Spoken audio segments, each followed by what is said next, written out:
മലപ്പുറം കുഞ്ഞാപ്പയുടെ KM ഷാജിയുടെ UDFന്റെ ഉരുക്കുകോട്ടയായി ലീഗ് ഹാൻഡ് ഹോൾഡ് ചെയ്യുന്ന പച്ച രാഷ്ട്രീയ മണ്ണാണ് മലപ്പുറം.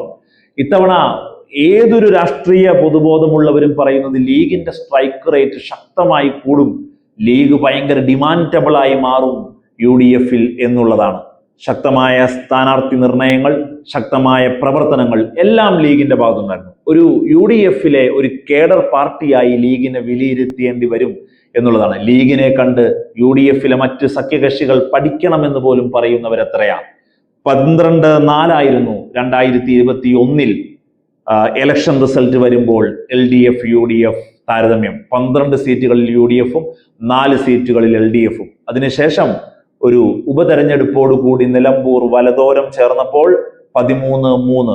ഇപ്പോൾ റിസൾട്ട് കാത്തിരിക്കുന്ന 16ാം നിയമസഭയിലേക്ക് നമ്മൾ ചർച്ചകളിലേക്ക് വരുമ്പോൾ 13-3 മലപ്പുറത്തിന്റെ കക്ഷിനില. അതായത് 3 LDFനും 13 UDFനും എന്നുള്ളതാണ്.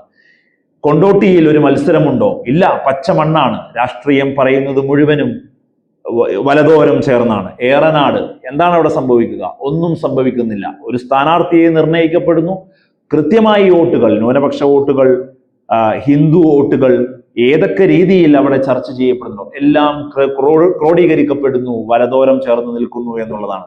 നിലമ്പൂര് ആര്യാടൻ ഷൗക്കത്ത് സിറ്റിംഗ് MLA ആണ്. മറ്റൊന്നും അവിടെ സംഭവിക്കാനില്ല. വലിയ ക്യാമ്പയിൻ നടത്തി ബൈ ഇലക്ഷന്റെ ചൂട് പോലും ആറിയിട്ടില്ല. വണ്ടൂരും മഞ്ചേരിയും പെരിന്തൽമണ്ണയും എല്ലാം അങ്ങനെ നിൽക്കും.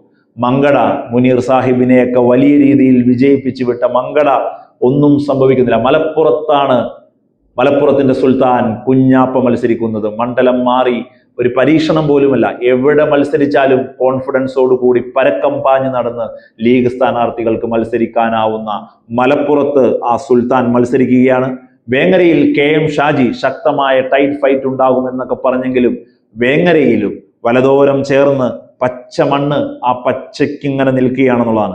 വള്ളിക്കുന്ന്, തിരൂരങ്ങാടി, തിരൂർ, കോട്ടയ്ക്കൽ എല്ലാം UDFലേക്ക് പോകുന്നു. 13 മണ്ഡലങ്ങൾ UDFൽ ഉറച്ചു നിൽക്കുന്നു. നിലവിലെ സ്ഥിതി എന്താണോ അതങ്ങനെ തുടരുന്നു. പൊന്നാനിയിൽ യാതൊന്നും സംഭവിക്കുന്നില്ല. 100% ഉറപ്പിച്ചു പറയാം, പൊന്നാനിയിൽ അത് LDFലേക്ക് തന്നെ നിലനിർത്തപ്പെടും. തവനൂര് ശക്തമായ ഫൈറ്റാണ് തവനൂർ എന്നാണ് പറയുന്നത്. VS ജോയിയും KT ജലീലും ശക്തമായ ഫൈറ്റാണ്. KT ജലീലിനെ തറ പറ്റിക്കാൻ പോന്ന ആണൊരുത്തനായി, ഒരു ചുണക്കുട്ടിയായി മാറുന്നു എന്നുള്ളത് 100% ആ എഡ്ജ് KT ജലീൽ അങ്ങനെ നിലനിർത്തുന്നതാണ്. മത്സരിക്കാൻ താല്പര്യമില്ല എന്ന് പറയുന്നു, കൃത്യമായി രാഷ്ട്രീയം പറയുന്നു. എത്ര നേതാക്കളുണ്ട് ഇന്നത്തെ കാലഘട്ടത്തിൽ ക്രിസ്റ്റൽ ക്ലിയറായി ക്ലാരിറ്റിയോടുകൂടി കാര്യങ്ങളെ പറഞ്ഞു വെക്കുന്നത്? അത്തരത്തിലുള്ള ഒരു ജനനായകനാണ് KT ജലീൽ.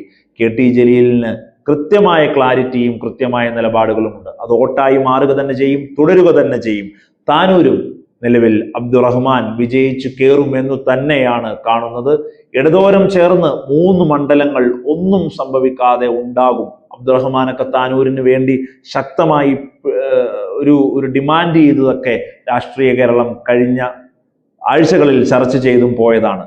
100% ആ 3 മണ്ഡലങ്ങൾ അങ്ങനെ തന്നെ നിൽക്കും. പാലക്കാട് 10-2 എന്ന സിറ്റിംഗ് അവസ്ഥ അതേപോലെ തന്നെ നിലനിർത്തപ്പെടുമെന്ന് രാഷ്ട്രീയ കേരളം പറയുന്നത് പോലെ തന്നെ 13-3 എന്നുള്ള നിലയിൽ UDF LDF നിൽക്കുമെന്നുള്ളതാണ്. ഇവിടെ വലത് സൈബറിടങ്ങൾ പ്രചരിപ്പിക്കുന്നത് പോലെ മലപ്പുറത്ത് തൂഫാനാകും, എറണാകുളത്ത് തൂഫാനാകും. ഒരു ശക്തമായ അടിപതറൽ LDFനുണ്ടാകുമെന്ന് പറയുന്നതൊന്നും തന്നെ ഇത്തരം മണ്ഡലങ്ങളിൽ സംഭവിക്കുന്നില്ല എന്നുള്ളത് കൂടിയാണ്. ഭരണം തുടരുമെന്ന് രാഷ്ട്രീയ നിരീക്ഷകർ, മുഖ്യധാരാ മാധ്യമങ്ങൾ സർവേകളിൽ ഉറപ്പിച്ചു പറയാൻ സാധിക്കുന്നത്.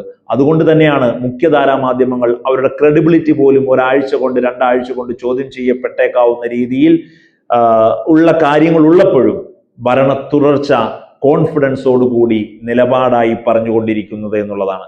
പാലക്കാടും മലപ്പുറവും എറണാകുളവും ഒക്കെ ഇടതു കോട്ടകൾ അനക്കമില്ലാതെ തുടരുന്ന ഒരു മെയ് 4 റിസൾട്ടിലേക്കാണ് കേരള രാഷ്ട്രീയം കാതോർക്കുന്നത്.